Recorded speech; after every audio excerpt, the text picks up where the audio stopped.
summer show where once a week last summer, I would drive an hour to campus I think it was Thursdays, every Thursday morning.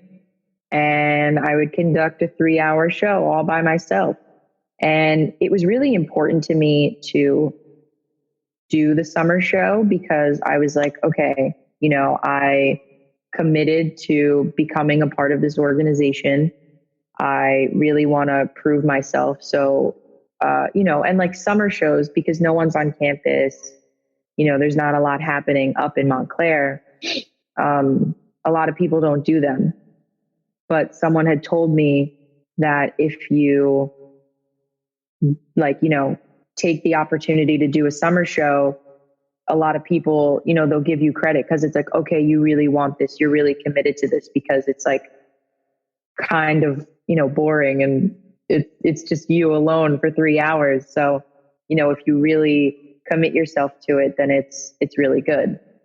So I did. And I really took that time each week to learn as much as I could and teach myself as much as I could about, everything that I have to do. So then this year I have a show called Confused by the Muse, currently not running because I'm stuck in Virginia. But it's me and one of my best friends, Madison, and we talk about everything: entertainment, music, movies, TV, art. And it's kind of just, our commentary on everything in the entertainment industry that's happened in the past week to the, current show. And it's super fun. We sort of developed this what do you call it? Not like culture, but our show is like the hangout show. So it's like all of our friends come on oh my God, I haven't done the show in so long. I don't even remember when it is. Thursdays 1 to 4. So it became this time where we always have at least 10 people crammed into this tiny little studio room. We have, big, long room, everyone in the room involved conversations about, astrology or everyone's favorite Avenger, everyone's favorite movie, just silly stuff. But it's a lot of fun, and it's definitely one of the most rewarding things I've done in my college career so far, 100%. I was totally right about you. And I mean, I grabbed onto it in the first 2 minutes there. And my wife said, how'd you know? Because it just started from there. My wife gave me this, she had a conversation with someone the other day, and it was a young person that was very non-committal.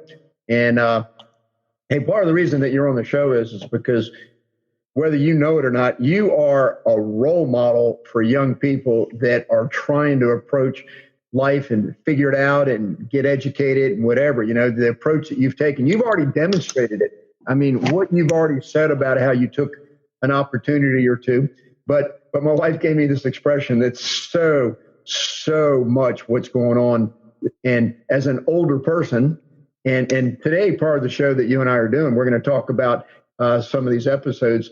For me, having a radio show, you made me think, in another life, if I ever get another chance, I should go back to college and get some training like you, because you're like a professional musician. I'm like a garage band, because I just figured out how to use Zoom and start doing recordings and talking all the time and getting guests on that I think people want to listen to. But so here's the expression that my wife gave me. She said that she asked, she actually asked her son a question, and he said, I'm not sure yet, probably not. I mean, it was kind of like, I don't know, but I probably won't. Well, she heard somewhere else, and she told him, well, I just heard absolutely maybe, but probably not. Now how's that for wishy-washy, non-committal? Absolutely maybe, but probably not. Yeah. Well, so that's what I think most young people are all about. They just don't know what the heck's going on. But you're not like that. So let's transition into something here. So I've asked 12 people in this series that I'm doing to let me interview them because I respect them. They've got a lot of wisdom, and I wanted to take a subject that is very, very universal it's all about people that say things that they don't ever end up doing, and try to explore it from all sorts of angles. And to have a person like I had Megan do 30 of my radio shows and read the transcripts all the way through, kind of become an expert on what I'm involved in, was a rare treat for me to have so much conversation, so much feedback. But then all of a sudden you pop in and you're so enthusiastic, and you make me feel so good about being interested in what I'm doing. And so you've gone through like 13 of these episodes, all of them. And so that's amazing for me to have somebody that I think is incredibly tuned in and intelligent from a different perspective. And that's why I came up with this title, Perspectives from a Positive Young Woman. You're very positive. So did you get anything out of the shows? The theme that I'm trying to talk about and why I'm doing it. Is there anything in there that you can relate to? Yes. I feel like, I've valued this experience of, getting to do these transcripts and stuff so much, because I really have, taken something from each episode, I think. One of the most, I'm trying to remember where my notes are. One of the most impactful things, for me, I think the first one was the William James quote, as you mentioned earlier from the first episode. That, what was it? It was something like, it was, don't put energy. Do you have it? Yeah, it was, you quoted the part about concentrating on what you wish and not 100 other incompatible things at the same time. It's about a focus. It's about eliminating distractions.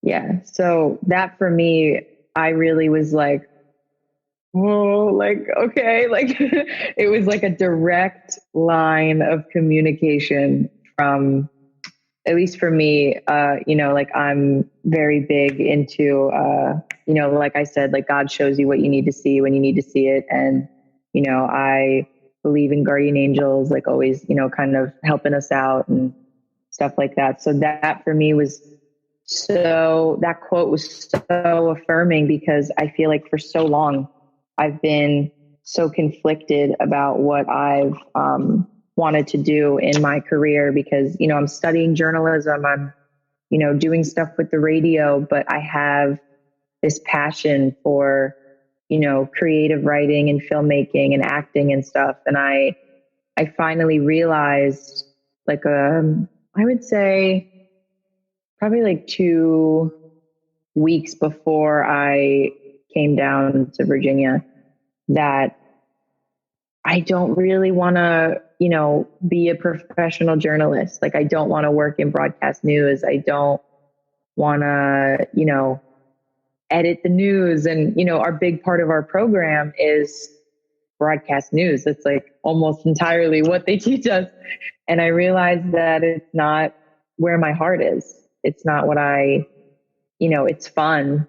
It's an interesting, ever-changing kind of fast-paced job, which I enjoy, but it's not where I see myself settling in. And, I want to go down a more creative, so not solo, but like, my own creative path with acting.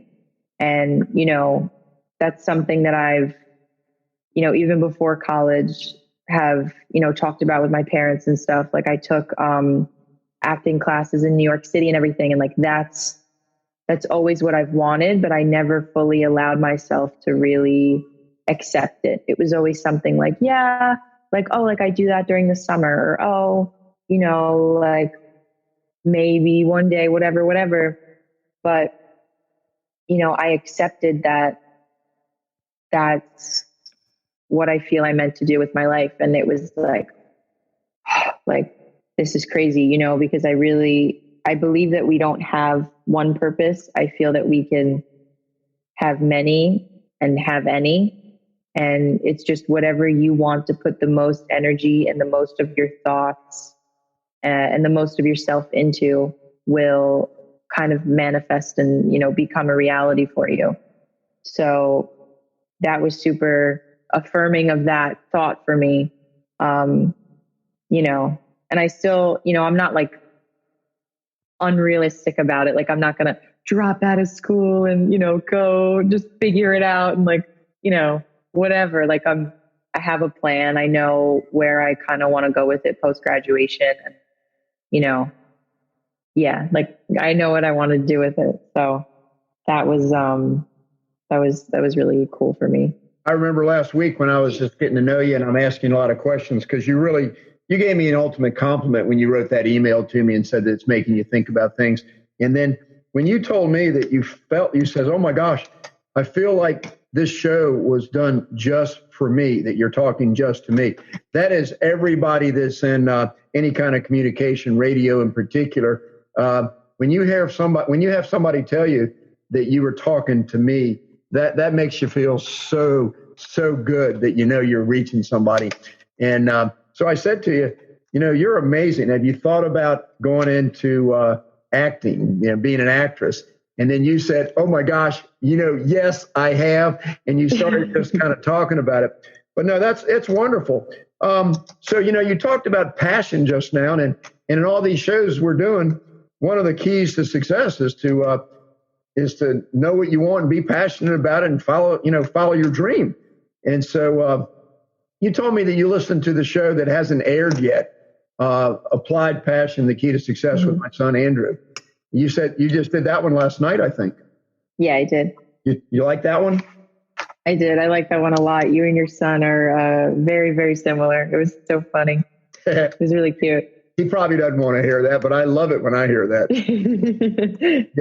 Yeah. So the funniest thing about that show that you just did the transcript on with Andrew, I told you that I had a very diverse group of people that are my guests in this series. And again, the series is about character development, integrity, and just trying to help people out a whole lot. That if you're one of these people that just is in the habit of not doing what you're saying you're going to do, recognize that and try to start making some changes. And you're blessed to not be that kind of person. That you're very you're very focused. You have great initiative. You follow up. You're a role model. That's why you're here. But I told you that I had a lot of diversity in the people that I brought on, because for me, I want people to not just have to listen to me over and over again and hear the thoughts of Steve.